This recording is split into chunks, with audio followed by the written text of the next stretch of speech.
just what a wonderful day. Couldn't have scripted it any better. Sure, something Les Brown always talks about.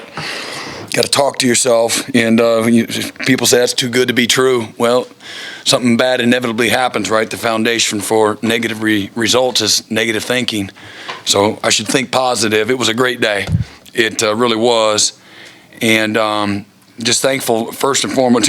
Really, they're equal. That crowd today was on fire. That was pretty amazing. 75,360, 20+ thousand more than the previous record. So just shows the passion, the love that the Sooner fans and supporters have for their university. Baker being here was a big part of that, I know. And but our players and their families and recruits and really anybody that's going to get a hold of that information, just as far as what the attendance figures are, and not only just a lot of people here, but passionate. That's what I noticed. You could, it was like a big game. And to me, that's what we want to create.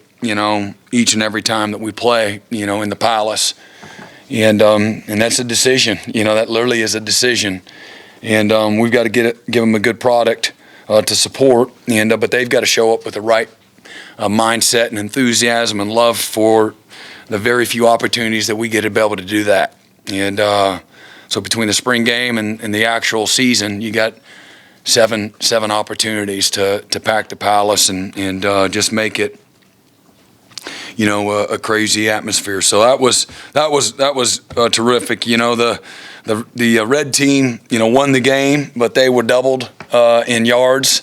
The white had 364 and the red had 173, but those 3 turnovers. Imagine that. Turnovers are an important stat, and was the stat of the day for the white team. So I love the competition. I loved what I saw going back and forth, a competitive, tough competitive running. There was some really good physical running at times, guys running through trash, running behind their pads, and then some really good tough physical hitting, both out on the perimeter and in the box. Thought our guys up front, both sides of the ball, for the most part, it wasn't real sloppy, and we made some plenty of mistakes in the game procedurally, whether it was hands to the face on the first drive. Had a couple of those, and we had illegal man down the field. Had a couple of holding penalties. Had a PI, and I'm sure there were some procedural things in there as well. I know we jumped off sides maybe twice as well. So we got plenty to clean up. But I'm pleased with the mindset of our guys, and not being casual, not being nonchalant. Every opportunity that we have to go to practice, go to meetings, we got to have the right mindset, and our guys have bought into that through 4.5 months. The most pleasing thing that I've seen from our guys is just 100% buy-in, and that doesn't mean that we're where we need to be from a development standpoint, scheme standpoint, physicality standpoint, precision standpoint, but the guys are starting to learn the value of what player-driven looks like, and there's countless examples. I don't want to bore you with all of those examples, but we're looking for both the good and the bad. Like, we're hunting for the bad, looking for somebody to do something wrong. We don't want to have an aha gotcha. We're trying to fix things. And so you don't get what you expect, you get what you inspect. You're dealing with young people. And so we can't grow weary as a staff. And that's been the challenge to our staff. I'm just one person, but I do believe I've hired people that understand what those values and what the standard looks like. And then we all have to relentlessly fight and work towards achieving, that standard. So everything, like I said before, everything does matter. We got 2 of our best players in the locker room. We're having to pull them out of the locker room to run out for halftime because they're in the locker room cleaning stuff up. And have we emphasized that? Yeah, we have. There's a right way to leave it and a wrong way. And but two of our best players in there cleaning up the locker room, throwing away trash. It's like, Coach, you said, okay, well, it's time to play. And so that's when the seed is taking root. And so really, really pleased with our guys. They called a player-only walkthrough this morning. Like, who does that on the spring game? We did. And that may not sound like much to anybody, but for me as a coach, I know what we've tried to instill into them, tried to show them and talk them through countless examples of what being fully committed to doing your best looks like. And it's got to be a lifestyle. It's not a slogan. Being all in and being committed, what that really means, and committed to doing your best. Doing your best. Just show up and do your best. And be intentional and purposeful in everything that you do. You're not getting this moment back in your life. And so to just to have that hunger and that thirst for excellence, and give it a try and see where we can be. So for me, that's the stuff that is again foundational. That's going to help us get to where we want to go. And I'm not thinking like, let's have a great team this year. That's the least of my concerns. I'm focused on building the program the right way. And if we let the toothpaste out of the tube, we can't get it back in. So we can't miss. There's one time to do it the first time. Okay, do it right the first time. We get one chance as a staff. And we've made plenty of mistakes probably along the way. But I know the needle is continuing to move in the right direction. And some of it is definitely not apparent to the naked eye, if you will, but it is for us that are here in the weeds every day. And but I love the effort. One of my favorite situations of the day was an early drive where Eric Gray pops one and breaks it going to the north, and maybe they had first and goal, I believe, at the 3 or 4 yard line.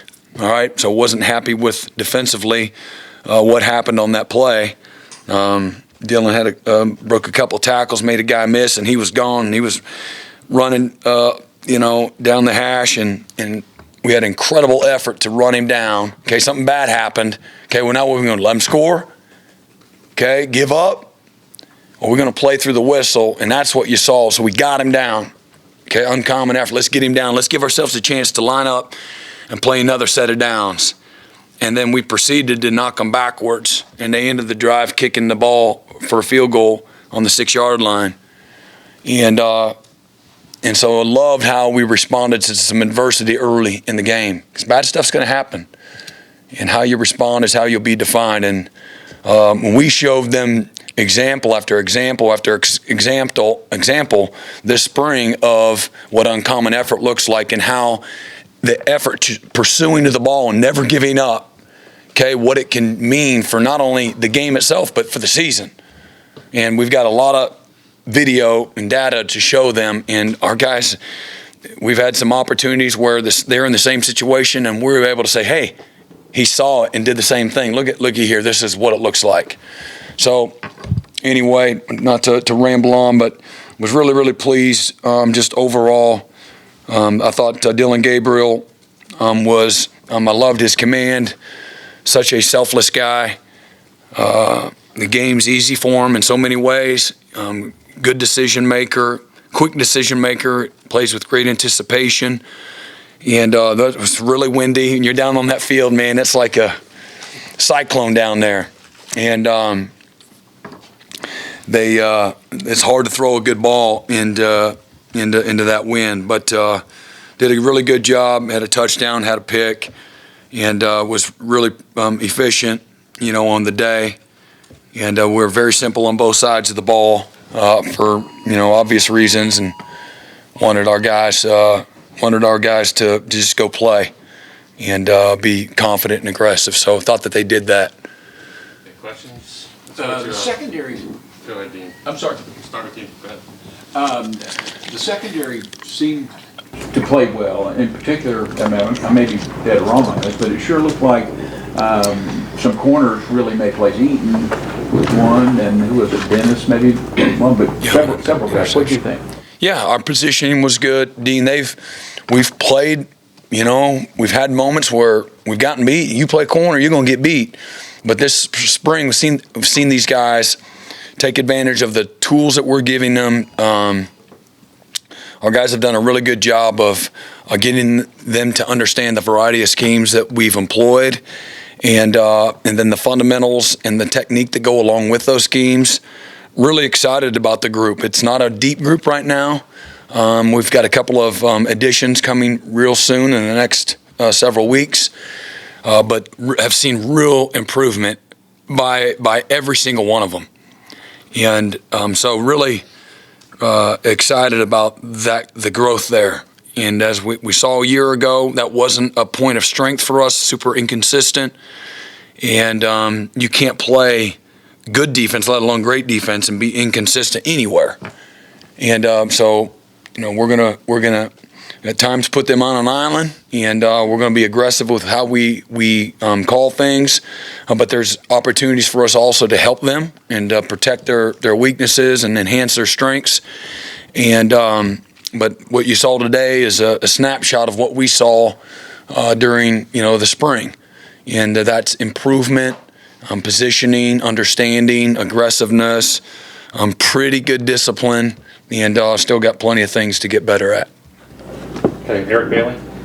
Brent, you had 15 practices. I want to ask you about your quarterback situation. How much were you impressed with Dylan's command of the offense and teaching his teammates? And then what do you think about the kids behind him? How much did they grow? Are you going to have to go to the portal maybe to get experience? How do you think that's going to play out during this offseason? Again, been really pleased, again, from beginning to end with Dylan, and where he is, and he's probably his own worst critic, and Coach Levy probably would be too. But I'm looking at just the entire body and his leadership and his consistency, and he's done a great job all spring.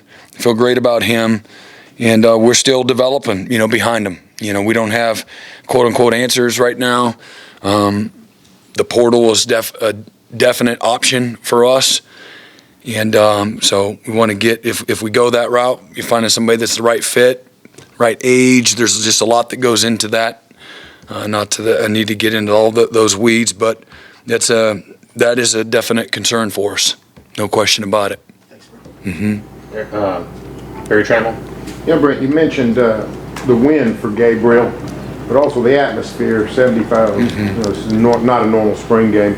Was that a nice bonus for you as a coaching staff to see what, you've seen him at UCF, but see what he'd do under such a big crowd and such hype? Yeah, absolutely. You can't hide the fact when they walked in that stadium, those guys are looking around. You could hear the chirping.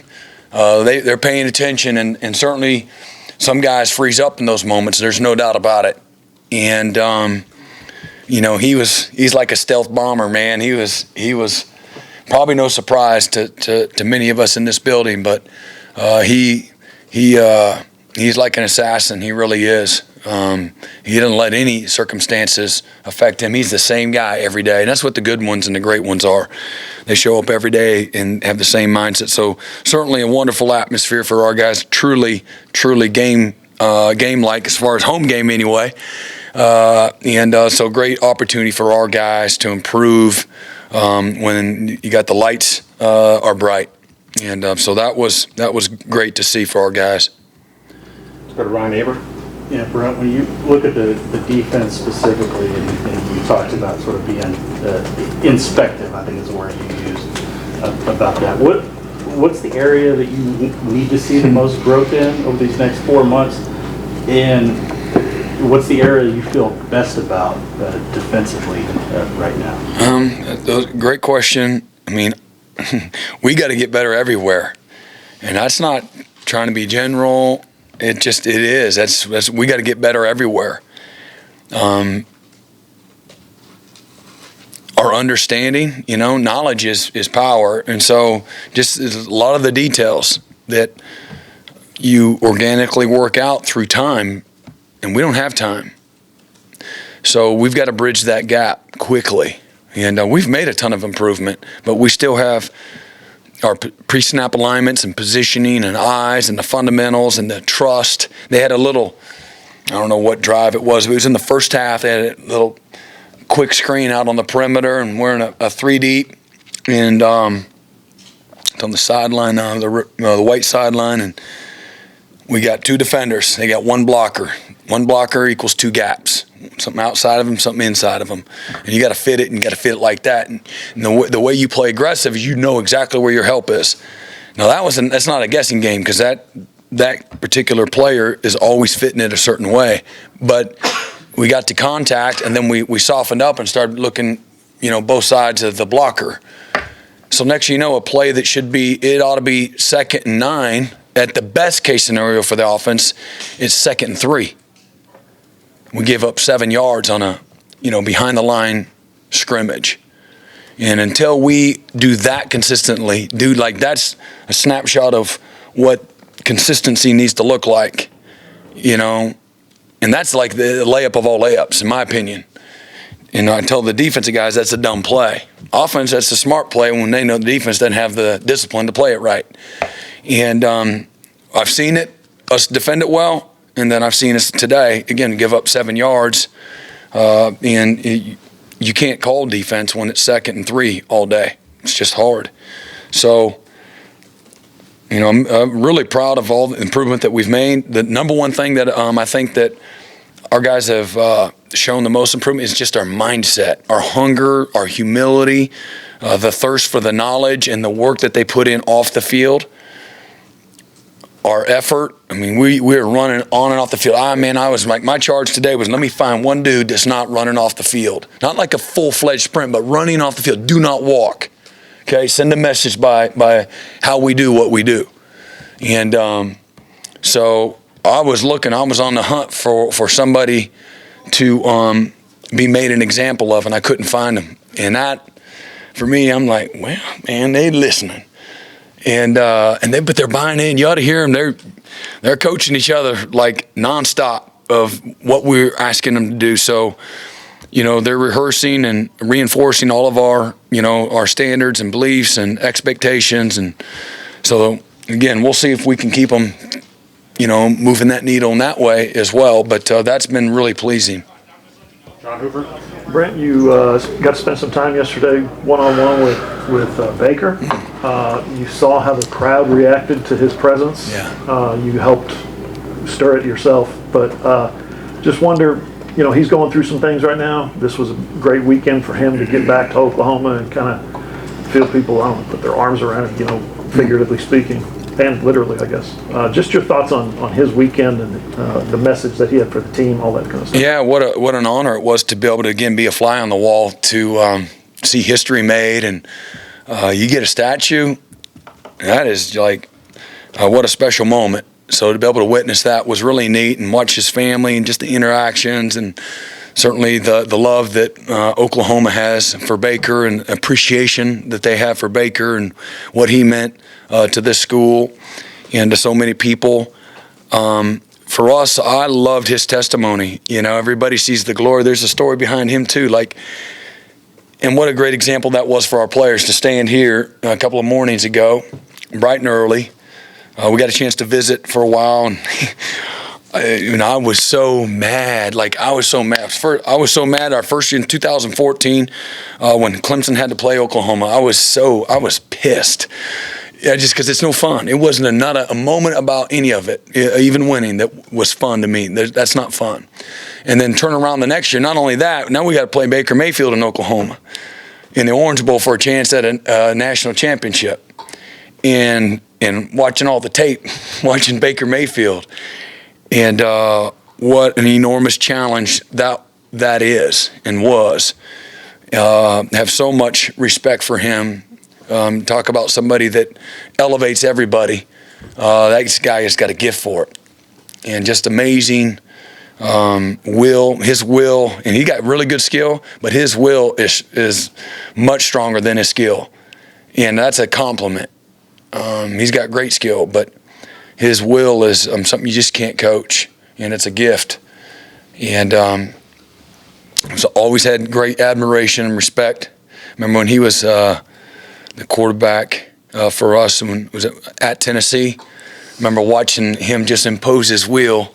And me and my boys were sitting there. It was a late game, East Coast. It was a late game, and we were watching that game. And was that 15? No, was that 16? When was that? 15, and we were watching it, and I can't remember exactly how it went down, but put the nail in the coffin, and man, I was like, boomer.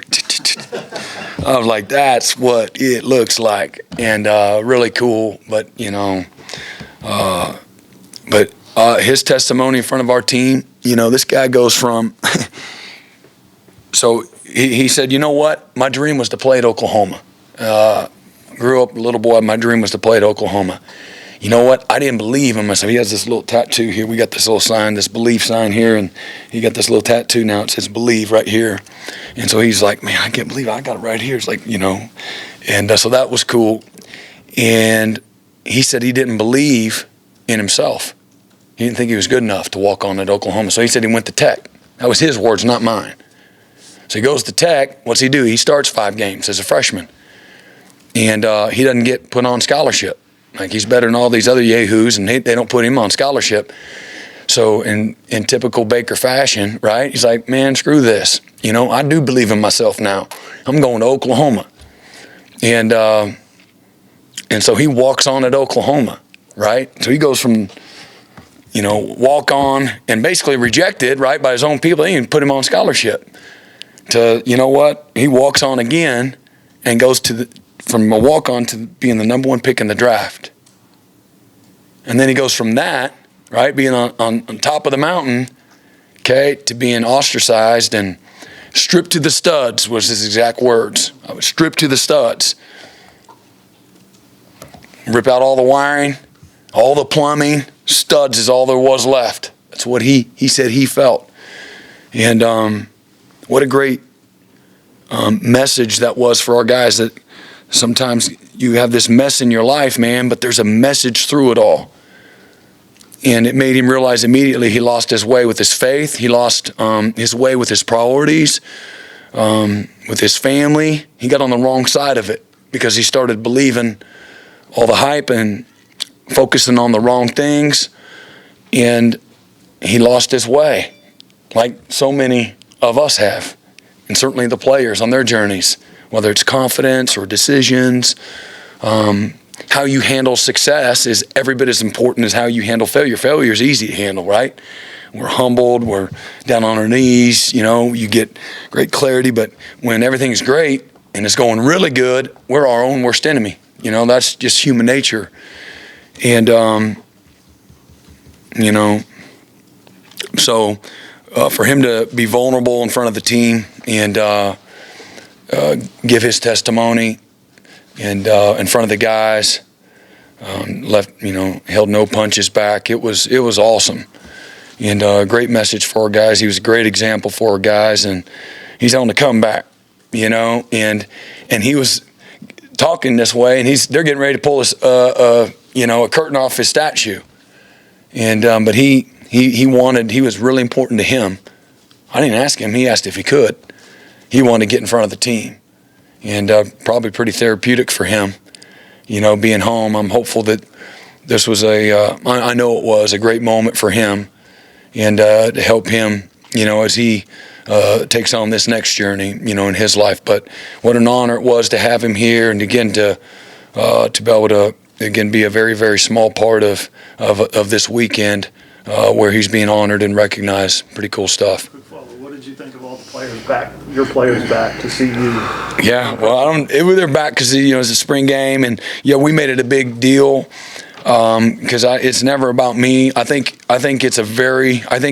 our former players they've always been very supportive compared to what's out there, but today was I think it showed the hunger, the thirst, the love for their university.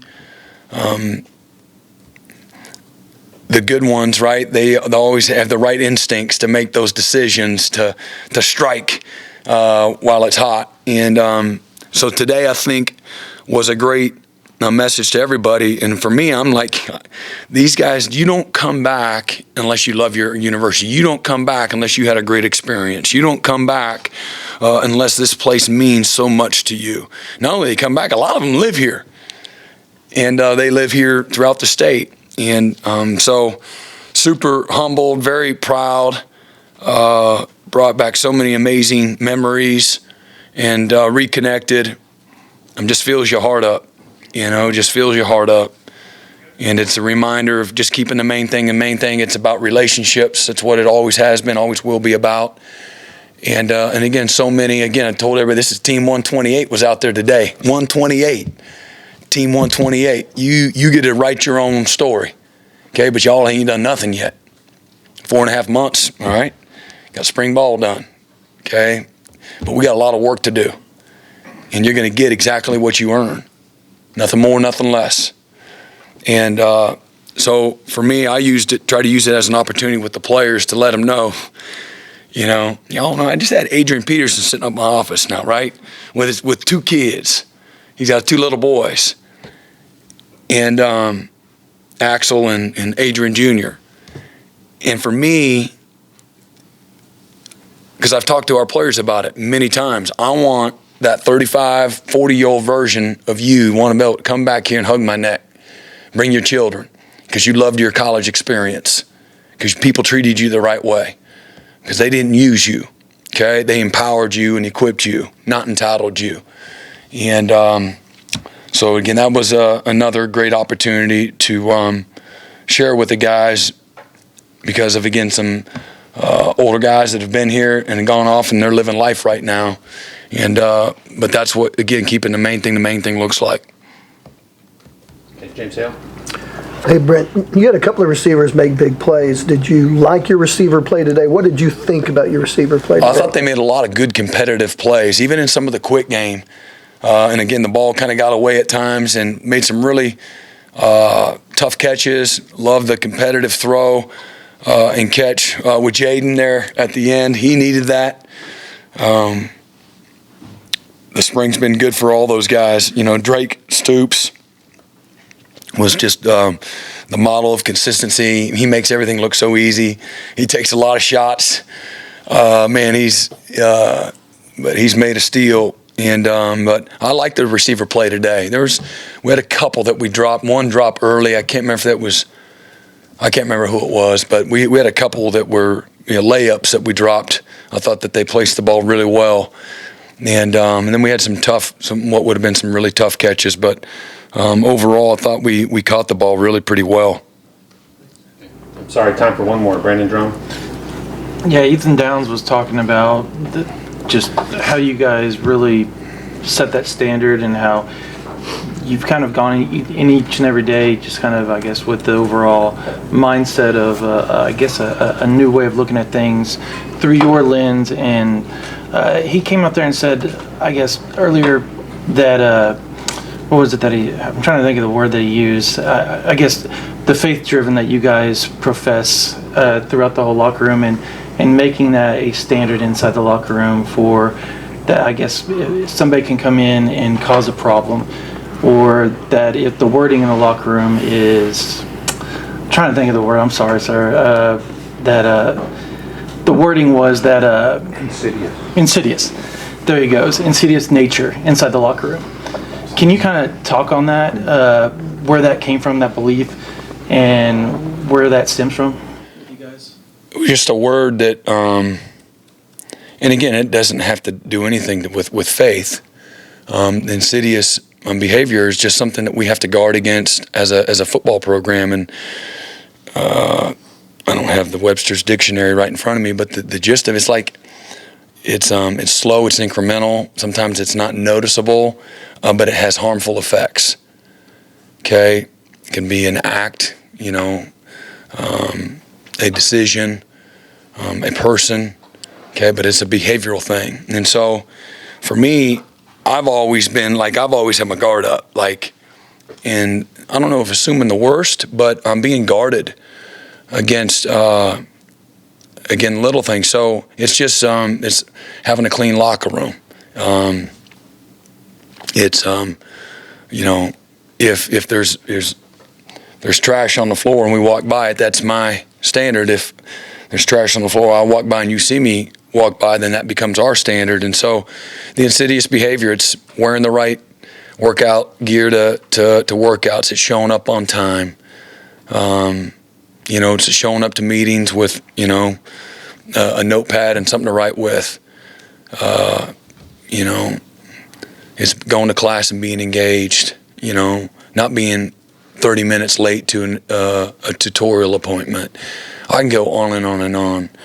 But for us as a program, as we build our foundation, so I asked Jaden Gibson day back in February, I brought him on a note card, insidious, with the definition.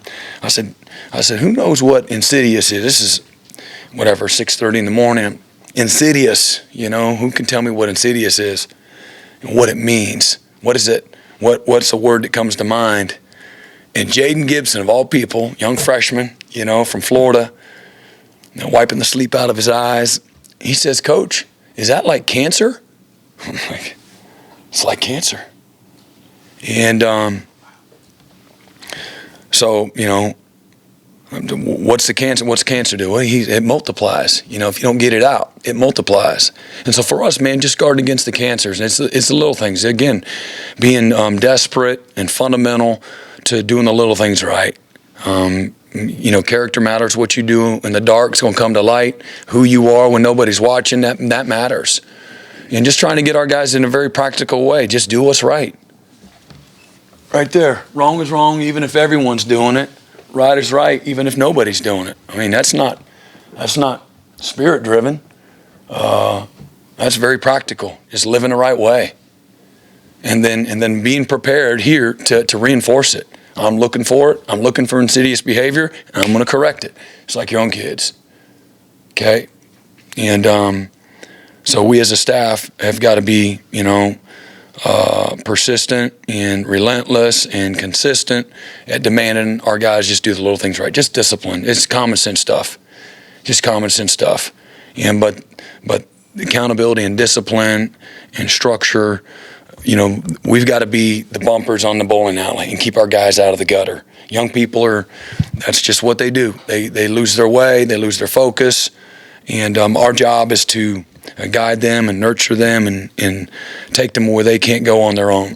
But hopefully you're planting the right seeds, and then next thing you know, you got guys that are late coming out at halftime because they're in there cleaning the locker room. Like, that's what it looks like. That's a good problem to have, right?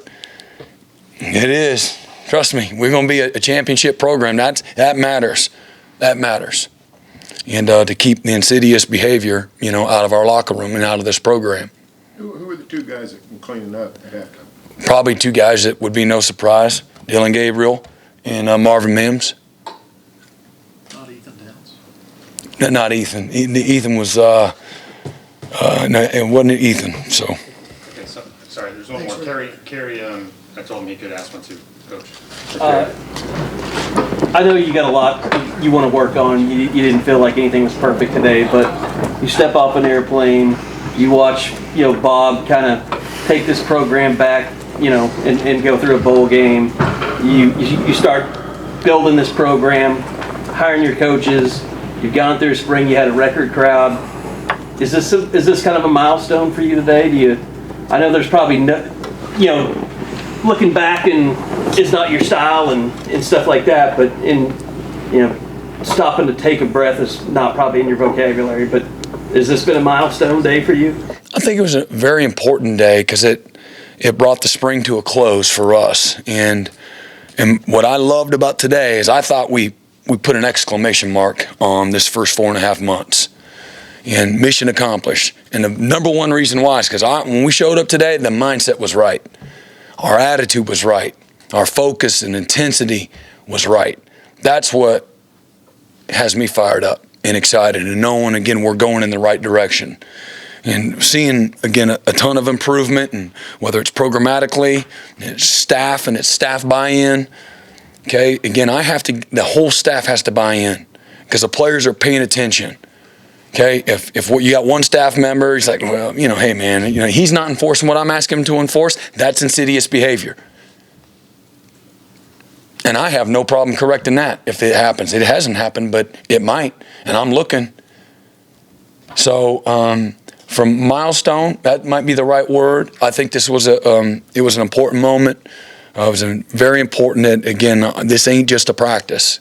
We started, and we had a little walkthrough yesterday of what we were going to go through today, just how we're going to stretch, just how everything was going to be just detailed, how we're going to stretch, and then what are we going to do in the Walk of Champions, and to end it with we practice, singing the alma mater and lined up on the 50. We practiced in here first. Me and Woody Glass got up here and we sang it. Yeah, it was pretty good too, I must say. Didn't we, Dylan? Was it good yesterday? See, thumbs up. And but we had just a couple of guys playing Johnny Jack around, okay, and jacking around the back of the line, talking to each other, and man, we're trying to stretch the right way. We're trying to clap at the same time, paying attention. And so I had just a brief moment where we had to have a coming to Jesus, but we got immediately fixed. Okay, and same stuff like that. If I let those little stuff like that go, I can. Oh man, I hate being the bad guy. You know what? I will not grow weary of that. Okay, and next thing you know, you're gonna have excellence all the time. Not perfect, anything, but we're gonna have excellence. Okay, you get what you demand, you get what you inspect. And that's how we're going to run, this program. And there'll be plenty of issues that aren't good, but our attitude and mindset non-negotiable. And so that's what I loved about today and everything kind of leading up to today. And then moving forward, what's really exciting is now you got true transformation time. It's getting ready to start, like real. All right, get all 10 toes, man, dig them in the ground here, and time to go to work. But we're going to finish up finals here in another week, and then our guys, we've got close to just under 30 guys going to do paid micro internships. Caleb Kelly through the Soul Mission has got those guys. He did a great job of bringing in a group to help our players learn how to interview the right way, put together some great resumes, really sharp resumes, and then they competed. These companies came on campus, and we had an opportunity for our players to compete for internships in industries that they're interested in when the game's over for them. And so we're going to have a big reveal for them in about another 8-9 days. And so they can choose. If they had 4 companies that chose them for internships, they have to choose one. And then we'll fly them wherever. We'll put them in a hotel, and then they'll get real workplace experience for up to 10 days, and they'll make some really good money, and they'll learn get some back inside knowledge of different companies and again industries. And then we have just under 40 guys going on a service trip during that time as well. So I learned the value of servant leadership and giving back, and just gain a new perspective. It ain't all about you. Make it about other people, serve, others. And so I'm excited for them, to have that opportunity as well. And then they'll have whatever it is, maybe another week, and then they got to get back here and we got to get to work. And our players, it's going to be player-led. Our staff will be here when we're allowed to be, our strength and conditioning staff. But my expectation is there's going to be a lot of sacrifice, by this group of guys. And for us to have the kind of season that this group, Team 128, has never had, they got to be willing to do the stuff that they've never done as a team, as a unit. There might be individuals that's who they've been, but as a team, that's what they've got to hold each other accountable to that. So I'm excited to see that organically happen. Is Johnny Jack Brown related to Jimmy Green? What? Is Johnny Jack Brown related to Jimmy Green? They're different. Yeah, they're definitely different people. Johnny Jack Brown is not on the same planet as green beans. All right, appreciate y'all. Y'all have a great rest of your weekend. Yep.